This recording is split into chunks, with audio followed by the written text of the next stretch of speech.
Real people, real celebrities, real talk. Join the Breakfast Club. Blast off in your ear. Weekday morning, 6 to 10. Morning, everybody. It's DJ Envy Angela Yee, Charlamagne the God. We are the Breakfast Club. We have our friends here from Black Enterprise Magazine. Yes, always a pleasure. Alfred Edmond. And Courtney, I don't know her last name. Conley. Hey, Courtney. Conley. So y'all are here to help us find some ways to budget in the new year, stack some paper this year? What? We're talking about budgeting for the new year. Okay. We're talking about what career prospects look like for the new year. And what are the major small business trends for the new year? So all aspects of making money. Before we get into that, I have one quick question. Yeah. A lot of people have been asking me, Valentine's Day is coming up, and a lot of people want some ideas. Save your money, break up with your No, significant on other things right that there. you can do for Valentine's Day that are not going to be too expensive. Like if you don't have a lot of money, but you still want to do something nice, what are some good Valentine's Day ideas? Well, you want to go first? Alfred's like, I ain't doing nothing for nobody. No. I got a great idea, but I want go first. Well, in my other business, I got 2 or 3 other businesses, y'all. There you go. Tell them. Alfred. I got a brand new book. I have a company called A to Z Personal Growth Enterprises, and we have a book called Loving in the Grown Zone that just came out. Hey. And it's really about adult healthy love. It may make some people break up because some people, Valentine's Day is a big breakup day. That's right. When Either right before or right after. That's when you know stuff gets real. Yeah, holidays are very stressful. Yeah. So if you go to lovinginthegrownzone.com, you can learn about the book. Growingadvice.com, there's a free ebook called How to Find Healthy Love When You Don't Know Where to Look. So that's a good start. But when you're talking about what's financially sensible with regard to a relationship, I always say scale the gift to the relationship. This is not the time to buy, like a $10,000 gift for somebody who's in the first 6 months of a relationship, no matter how you feel about that person. Right. I also believe it's better to invest in experiences, not things. So it's about things you can do together that day, not some, piece of property or something you buy that person that should matter, because especially early in the relationship, it should be about building memorable bonding experiences, not what did you get me and where did you take me and how much did you spend? Hey, Alfred sounded like he done smashed some chicks in his day. A lot of experiences. You think all this happens by accident? Okay. Now, people do always tell you that experiences are way more valuable than material things. I'll say this. If the person doesn't like the experiences and they're always pushing you for material things, that's a sign of not a very healthy relationship. That's a bad early sign. If they don't value how much time they can spend with you, you do something special together, you guys go on someplace with no regard to how much that experience costs, then that's a problem. That's an early problem. Now, tax season is upon us. What is the best thing to do for some people when they get that extra money? Run! No, I'm just kidding. I always recommend people, first of all, to put at least 50% of it into your emergency savings fund. And if you don't have one, that means you use 50% of it to start one. And your emergency savings fund, it means you have 6 to 9 months of annual salary that's just sitting there in case something goes wrong. Right. And then 25%, I always say, put toward your retirement savings. And then other 25% spend however you want. I mean, just enjoy it, because you don't want to feel like you're deprived. Right. But you want to put at least 75% of it away because you're going to need it. You don't know when you're going to need it. You don't know how you're going to need it, but you're going to need it. You got any tips on how to get a little extra back from Uncle Sam legally? Well, you definitely want to make sure you take every deduction you can. But here's the deal. People who focus on wealth aren't focused on getting a big refund. They're focused on paying as little as they have to. So if you're doing it right, you're going back, you're adjusting your withholding, you're trying to figure out how much do I really need to pay. The perfect tax outcome is you don't owe them and they don't owe you, because that means you kept most of your money during the year. Right. You don't want to end up owing them, because obviously that comes with problems and penalties and everything. But if you're getting like a $10,000, $15,000 tax refund, what that means is you gave Uncle Sam an interest-free loan, and you hope you got it back. You hope you filled out the right paperwork and provided the right receipts to get it back. When they owe you, they don't say nothing to you. Right. Nope. But if you owe them, they're on you like, white on rice. See these 2 envelopes right here, they going to Uncle Sam today. That's what I'm saying. You paid your taxes already for this year? No, that's last year. Yeah. Oh. Actually, the pros, whether you own a business or not, if you're in business, you got to pay your taxes quarterly. Absolutely. But the smart way to do your taxes actually is to pay them quarterly in advance. They take some out of your paycheck, but you should have a certified public accountant, a personal accountant. H&R Block is all right. self-tax services is all right, but I think you should also have somebody you can sit down with that goes over your withholding, that goes over all your Absolutely. stuff. And even if you file it with Liberty Tax or H&R Block or whoever, you're doing it with some idea about what you're trying to get done from month to month or from year to year. That's what I've been doing the past couple of years. Our accountant's paying great. quarterly. Okay.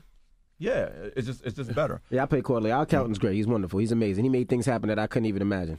Well, I used to be guys one of dating? those dudes that because I worked at Black Enterprise and I thought I was smart, I was like, no, I don't need any help. I do it myself. Yeah, all right. But it's a full-time job Right. staying on Absolutely. top of the taxes. It's just the tax code is so complex. I gotta They go can see barely him. keep up with it. So the first time I did my own taxes, I saved $5,000. Just off of getting somebody else to do it that saw things Wow. that there was no way I would know about. Right. And then they come back and ask you for more money. Like they sent me a letter from 2012. I'm like, I know I paid my taxes in Well, 2012. that's what this is old stuff. They do that a lot. And what happened was I had an accountant. Me and you had an accountant. My accountant died. So there was no way to find out what he filed. So I had to get a new accountant to file it back. And I wound up owing him a little bit of money. I think it was like $200. But you know what? I paid him. That's what this is. I paid him that money quickly. Get him out the way. Don't call me anymore. Don't send me any more letters. And that's why it's so important to keep those records, though, because for 7 years at least, they can always go back and say, you know what? Y'all missed something, or we missed something. And by the way, we don't care whose fault it was. We want interest and we want penalties. And it doesn't sound fair, but that's the way it is. But how fair is that? Because if you owe the IRS money, they charge you penalty. And they charge you, and if you don't pay them on time, let's say there is a problem and they have to go back. How fair is that they charge you a penalty on something that you didn't know? See, I don't That's think effed up. I don't think it's fair, but I think it's less fair that if they owe me, I'm not saying they got to pay me penalty, but if you find out that you owe me, why don't I get interest? You should get interest. Why don't I get the same interest that you would have charged me if I was the one that Well, owed maybe you? because It's it's your outrageous. responsibility to file to find out if they owe you. But if I file and they find out that, because sometimes they go back, sometimes And then audits they're like, end up oh, in we your forgot favor. we owed you money. There's this thing. Or you may file later for something. To me, interest should work both ways. That's just me. And why is the interest so high? Like, it seems like that's loan sharking. I don't think the interest is exorbitantly high. I think what happens is it compounds quickly, and the penalties is what gets you. The interest is not crazy. It's like a robbery with no gun. How easy penalties is is it to what get gets those you. penalties knocked down, though? Can you? Again, that's another advantage of having a good accountant. A lot of times, if you're really ready to try to settle up and they see that you're not trying to, here's the IRS.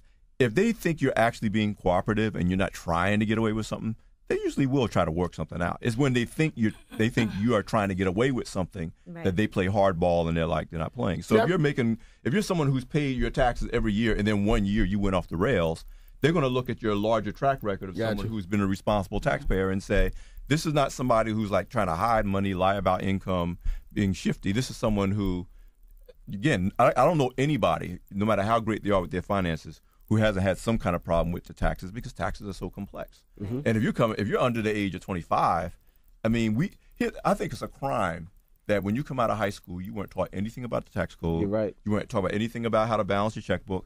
You come out totally like a virgin.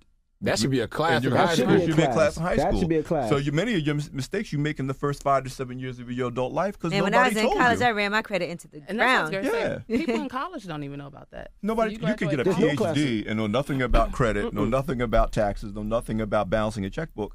And so we have a financially illiterate population. You go right in that cafeteria and sign up for a And they credit waiting card, for gives you. you right They away. are They're waiting waiting for for you. But it's funny that you said I was a business major. We didn't have any classes on personal finance, like your IRS. You didn't have any classes. They teach you how to balance other people's books and banks' books, but they never teach you about what the IRS, what you got to pay, what you got to owe, what you got to put. Because, like you said, when you're in college, they in the cafeteria. You sign up, they give you a credit card with $3,000 limit. I was What? balling. Or you'll work for your first 5 years out of school, and you're like, I'm not making that much money. Well, I got to file taxes. Yeah. And then you find out, no, you do have to file taxes, and they're going to come collect. Now, if you don't make a certain amount of money, though, you don't have to file taxes, right? If it's under. Yeah, there's a minimum, but usually your first 5 years out of college, if you're working, you're going to make. Like if you're working part time and you only made I think it's 12,000. I think it's yeah. 12 grand. Oh yeah, you don't have to file taxes. Yeah, that's to cover people who are in college, maybe part-time jobs, But usually, if you're out and you're living on your own, you got to make enough money to live on your own. You're not living on $12,000. You're living on something more than that.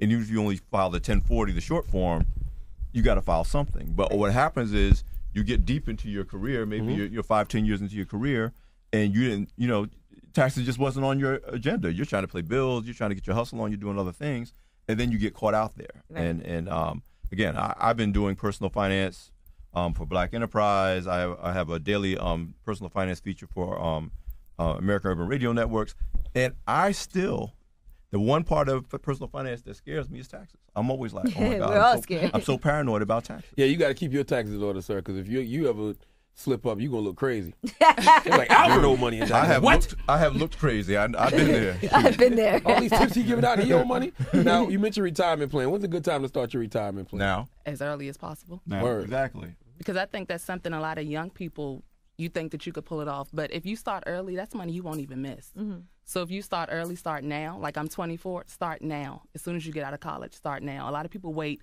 And I understand you're trying to pay student loans and you're trying to catch up on bills, but the earlier you start, the better. Because if you wait until you're 35 or 40, God forbid 40, you're trying to play catch up. So you're going to be broke trying to save for retirement. You could put aside like $50 a month at your age, and it'll make a big difference. Well, that's the other thing. The earlier you start, the less money it takes because of interest compounding. And, I forgot what the numbers are, but if twins start out where one starts out at 20 and the other one waits to 30, the amount of money that the person that waited 10 years has to put aside to even catch up is so much more than someone who started very early. So even if it's only $20 a week or a month, you're going to get a lot further ahead than someone who waits. And here's, we know why we wait. We say, well, wait until we get a better job.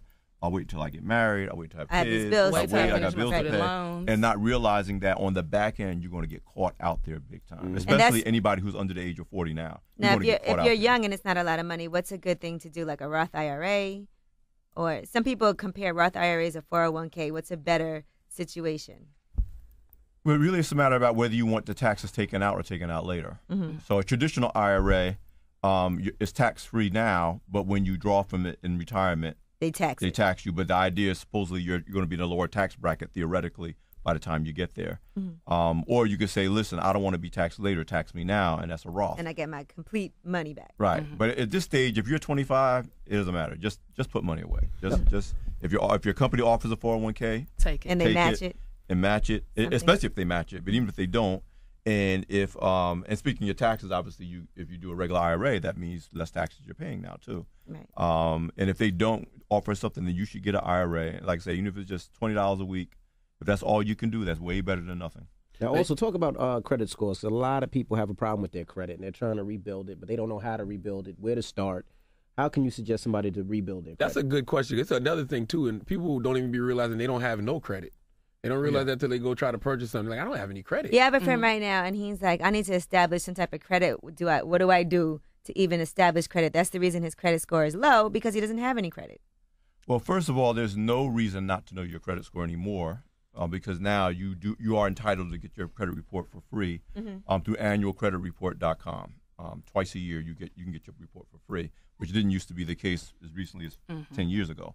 So you should know your score. You may not have it, but you should know where you are. Then you want to really look at ways that you can, whether you get a secured credit card, but you want to make sure that the secured credit card actually reports your payments to the major credit reporting bureau. To somebody with a secure That's credit what card I did. Yeah, it's basically almost like a debit card. You're drawing the rush card. Yeah, rush card is an example. You're drawing off of actual real money. You're not really borrowing money like a traditional credit card. So it's safer, and it's a good way to get started when you can't get a traditional credit card. So you have to put the money in yourself. Yeah, you put money on the card, and you use the card, and you pay it back. So in a way, you're borrowing from yourself, and they charge you some fees to provide those services. Most banks offer it. Oh, absolutely. Yeah, most banks offer it. But the key is if the card or the bank or the provider does not report your financial habits to the credit reporting bureaus, it doesn't matter. It doesn't do anything for you. Right. So that's what you want to do, and that's a good place to start. But the biggest, most important way to fix your credit is not fixing the past, is paying on time today and going forward. Because the older stuff matters less. So the more time goes by and the bad credit starts to get older, but your newer and current credit is good, your habits are good, then over time your scores are going to go up anyway. Now you're 24. Did you pay off your student loans already? No, I'm in the process of paying them off. Okay. But I was going to speak to that. I think a credit card, if you use it responsibly, credit cards aren't always bad. Right. But you have to use them responsibly. But also paying student loans on time, that helps build your credit. Oh, yeah. Paying a credit card and those small monthly payments on time, that helps build your credit. Because everybody, you can't come out of college and buy a car. You can't come out of college and buy a house. So it starts small with the little things, but just be responsible with it. So I'm still paying off my student loans. I had them take that out of my account directly so that I didn't even have to worry about paying it on time. It takes out directly out of my account because I don't have time for slip up. I don't have time. That's what I do. Because I will forget to pay something. I think that's my main Express problem. Is a great thing. If you can get one. Yeah, if you can get American Express, I think that's great. You've got to pay it because up. you got to pay it off in 30 days, and that's a great thing. You usually don't over with that. To Courtney's point, though, all they want to see is that you take your financial obligations seriously. So when you make paying your student loans a priority, as Courtney has, I did when I came out of college too. I was like, I had my thing. I wanted to own my degree free and clear. That's all I want. So I was like, I may have to eat peanut butter and jelly sandwiches, but that loan is going to get paid off. I have to defer mine a couple of times. but even deferrals are good. My thing is, it's better to get a deferral or forbearance. There's other options now than to just ignore it and say, I'm going to catch up later. One, you never catch up. Right. Because other obligations come. And it's really easy to defer your loan. Oh, yeah. Yeah. They don't give you a hard time about that at all. Now, Courtney, you're 24. Did you have financial mentors? My dad. Your dad? What, was he an accountant or something? Or? Well, no, he's just very savvy. Yeah, business savvy. So even like Alfred, this ain't one of yours, is it? I love to say. No. she's around the same age as one of mine, but no, she's not one of mine. But no, so even like my dad told me early on, even when like I got my first job, he was telling me, you know, just relying on retirement isn't enough. And he got me to investing in stocks. And I know that's something a lot of young people don't know about, but even you can have as little, well, as not as little, because $500 is on my age is a lot. But even $500, that's something to start with. And it's not something that stocks you shouldn't check every day because your money is tied to it. That's emotions, and it goes up and down. But even if you put $500 aside, you can save that in 6 months. Put a little bit aside each month. $500 put in the stocks, and you'd be surprised how much that grows in over 10 years. Coupled with your retirement, because if you just rely on 401k, that's not going to be enough to last you when you're ready to retire. I know people who have 401k plans. I was just reading an article about this, and they have been setting aside money for years and for decades. And then they went to their plan and found out that all that money they saved, they had less than way less, barely any money in there. Is that something that's common? Usually when that happens, it's because the person put their money on 401k on autopilot. They think that they don't have to actually look at it. So they just put it in there. They may invest only in one company. They never change the distribution or the allocations. So it's important to know that while your 401k may be professionally managed, it's still up to you where it goes. You need to know what's in the 401k, how many options you have. If you have, what your allocations look like when you're 25 is not the allocation you should have when you're 35 or 45. And a lot of people do the set it and forget it thing, and then they get caught out there. And you have to be personally invested. And we did the whole issue, the New Face of Wealth, in our October issue, focusing on young people to say, it's okay for you to be personally engaged in your money. Right. Don't set it and forget it, because you will get caught out there. What are some other good things for young people to invest in? I'm a big believer in owning your own house as soon as you can. Paying rent is okay, especially in the beginning, because you might be moving around. But if you can get a small home, not trying to get a mansion, but you can build equity that helps your credit, and it gives you an asset to start building from. And I'm a big believer, and we're going to talk a little bit about it today, in entrepreneurship. I don't think it should be I worked a certain job, then I start a business. I'm like, if you can have a job and a business and a freelance gig and a side hustle, what we call multiple streams of income, or the creative economy. Our Black Enterprise Entrepreneur Summit is coming up May 13th through 16th in Atlanta. If you're even thinking about owning a business, and certainly if you do own a business, that's a place for you to be. I actually was featured on blackenterprise.com talking about multiple streams of income. Yes, you were. Yeah, and it's important. And if you're under the age of 35, that's not going to be a special thing. That's going to be the way you live. You have to. Entrepreneurship is a career choice now. It's not an option, it's a career choice. Well, let's talk about that a little bit. Yeah, I mean, that's what I'm gonna say. Let's talk about that a little bit, because most people, when they want to create their own business, they don't have the money. So how can somebody get their own money? How could they, write up a deck, and who should they solicit to get dollars? Because it sounds easy. Hey, start your own business. It starts out with your own money, and this goes back to what you do with your money. If I just had my drink money back, for real, no, seriously. I'm talking about someone who's straight out of college. Moved to New York literally right after college, was in the clubs every weekend. You was popping them bottles? No doubt. If I just had, and I'm not saying I couldn't have fun, but I was going out Wednesday night, Thursday night, Friday night, and Saturday night. If I just said, I'm going to do Friday night and Saturday night, But the drink money and the cover charge to get into the clubs on those other nights, I'm just going to put it away. I would have had my seed money to start my business. Did they have sparklers back then on the bottom? No, man. Oh. I'm 80s, 90s. Oh, okay. I'm a little before that. I'm first generation hip hop. Got you. Last generation funk. So you spent all your money on Adidas tracksuits and shell toes. Hey. But honestly, you'd be surprised. You don't need that much money. And most successful entrepreneurs, whether you're talking about Kathy Hughes and Radio One, look at those stories. And I talked the last time I was on here about entrepreneurs you should know. Look at how they started. They did not start because somebody handed them a big check. They started out very small. In fact, we lost 3 great black entrepreneurs since we were last on here. Herman J. Russell of H.J. Russell Construction Company in Atlanta that built a lot of the Atlanta skyline. Started out as a 17-year-old who bought a small plot of land for $125 and built a house on it. He was a $100 millionaire, right?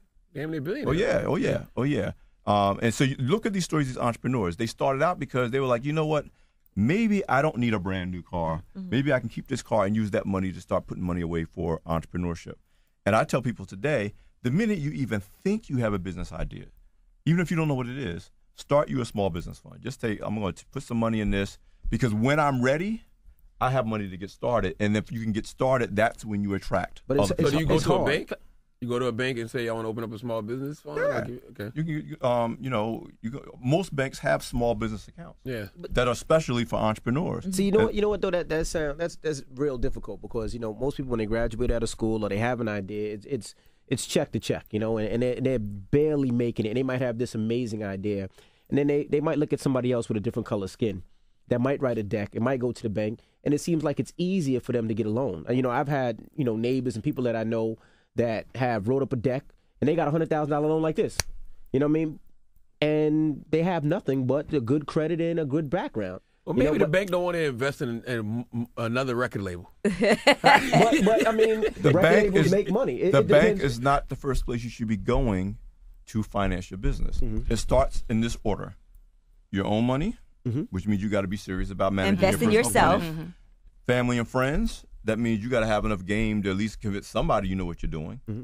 Then when you get the business off the ground, you may not want bank money because guess what? You got to pay bank money back. Right. So you want to look at angel investors.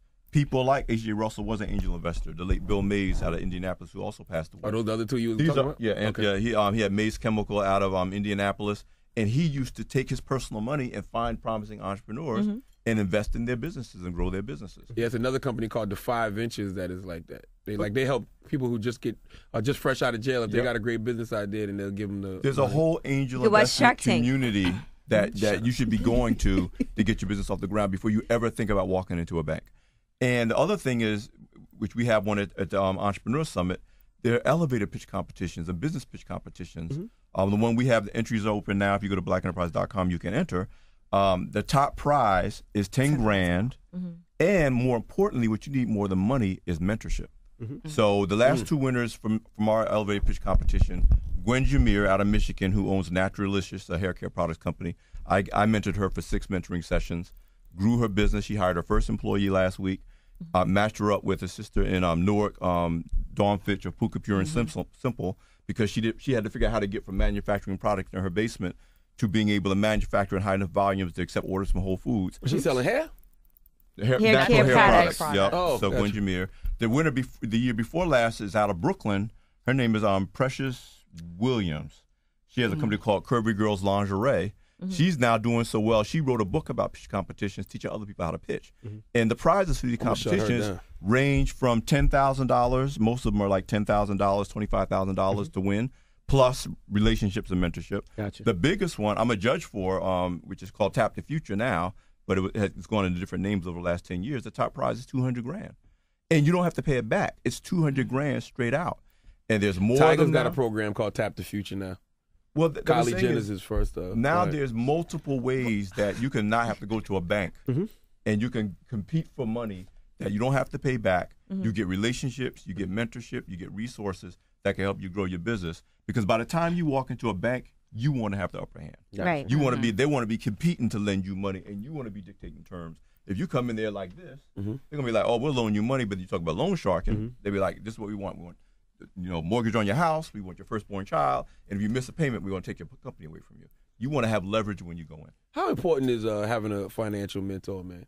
Because I feel like you probably had one. Courtney seems like she said she had her father. It's like you just don't wake up knowing this stuff. Well, I'll let Courtney speak to that because I did not have one. I learned all my lessons the hard way. She was fortunate. Well, no, and I think that's because my dad didn't have one. So a lot of the stuff all of this is stuff that he's learned within like the last 5 to 10 years. So he knew that like coming out, especially nowadays where kids can't get jobs. So it's like you have to be an entrepreneur. You have to get creative. You have to be smart about your finances because it's hard to get a job out here. And you have bills. You have student loans. They're going to only defer you for so long. You still got to pay it back eventually. Right. So it's like you have to get smart and just read up on stuff. And luckily I did have my father. But now you have sites like Black Enterprise. You have other resources. You have books. With the internet, it's really no excuse for why you can't do your own research and do your own homework nowadays. And that's true, Courtney, because a lot of things, like for me buying my house, a lot of stuff I did, I had to do my own research and figure out how am I going to clean up my credit. I did all of that myself, and I did it by looking online and looking at sites like Black Enterprise and learning about mortgages and learning about financing your home and the best way to do it. I didn't know anything about I think it's trial and error, too. You know, you can't be scared to fail. But the advantage that Courtney and you guys have that me and Courtney's dad didn't have is that we didn't have access. My generation, we couldn't even know our own credit scores. You couldn't know your own credit score until they started changing the laws these last 20 years. So we identify some great financial experts that you can connect with online. In fact, we just did a post at blackenterprise.com, 5 financial experts millennials should follow. And 2 of them, one of them we just hired, actually, Stacy Tisdale, who's our new senior content producer for personal finance. And the other one is one of my favorites, Tiffany, the Budgetnista Eliche, who's right here in the Newark area, just did this whole Live Richer challenge. Like 7,000 women across the country, like working with her step by step to clean up their credit, start putting money together to save money, learn about finances. Those kinds of resources weren't available to me. And you know, my mother was, you know, a high school graduate, you know, school nurse. You know, she wasn't somebody who knew anything about the Dow and talking about budgeting and financing. So Courtney's right. What we're trying to do is pass this on to say, listen, you guys have access to tools that we didn't have. Well, what's some good ways to rebuild your credit? Because we talked about secure credit card. Is there any other ways? Because, you know, they got these people that you say you can hire, and they'll just clean your credit up. I did it all myself, too. I didn't need to hire anybody to clean up my credit.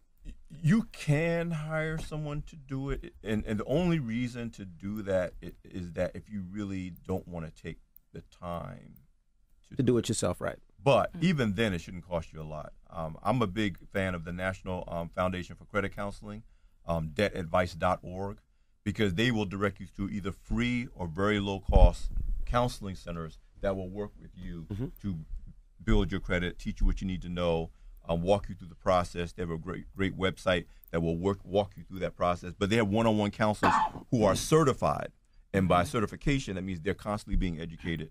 I'm always very wary of just going to anybody who's promising to build your credit, especially if they're promising to take negative remarks off your report. You can only take a negative remark off your report if you can prove it's not true. If it's true, it's going to stay on there. And a lot of people get ripped off because they think they're going to get their credit cleaned up.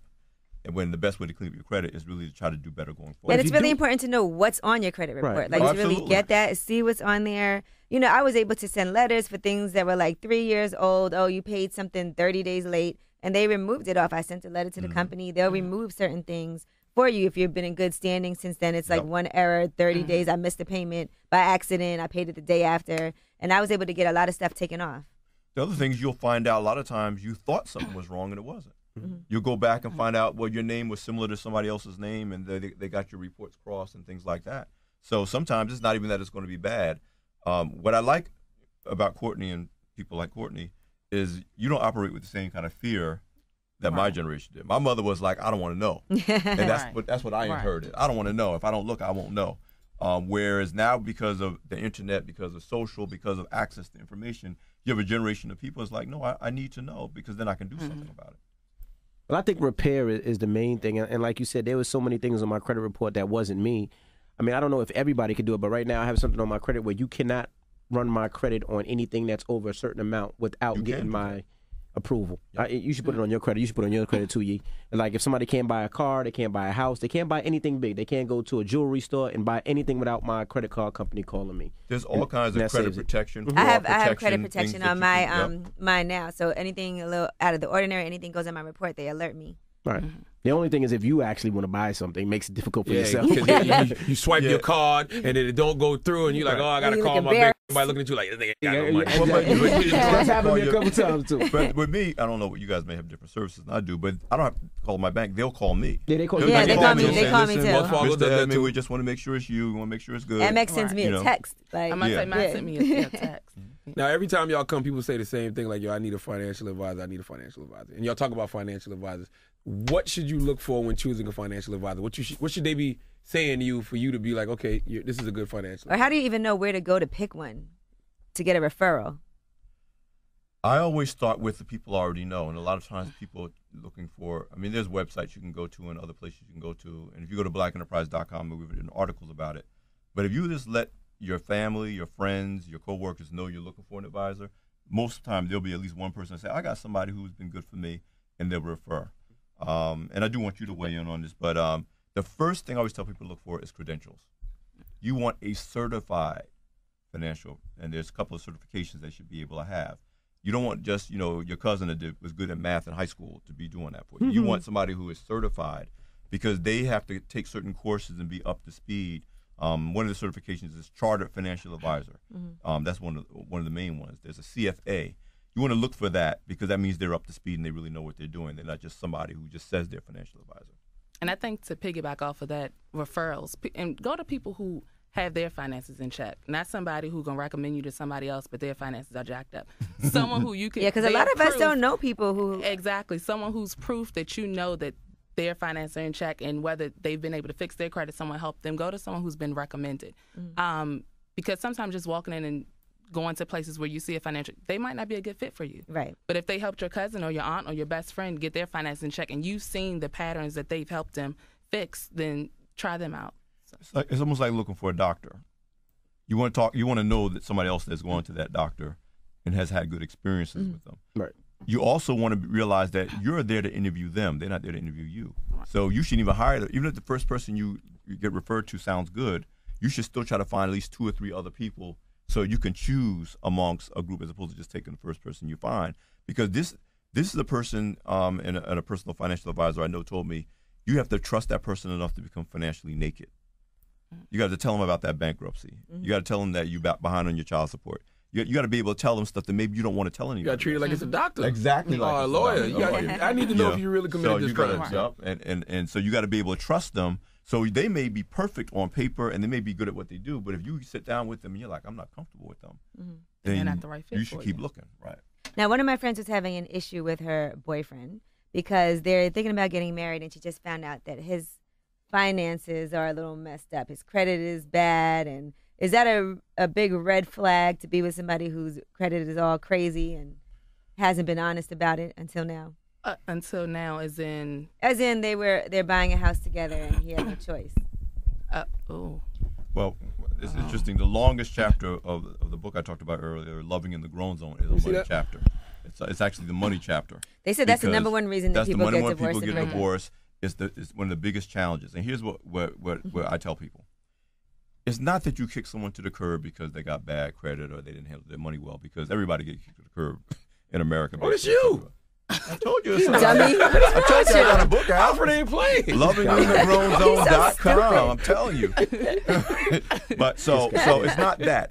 It's about what her boyfriend is committed to doing. If he's saying, listen, I am committed, we're going to be a team, and I'm committed to cleaning up my credit because we're about to make this financial commitment. I'm going to change my habits. If he's honest about everything, because you shouldn't even be thinking about committing to buying a house or getting serious with somebody if you guys haven't seen each other's credit reports. So probably the buying the house probably forced the issue.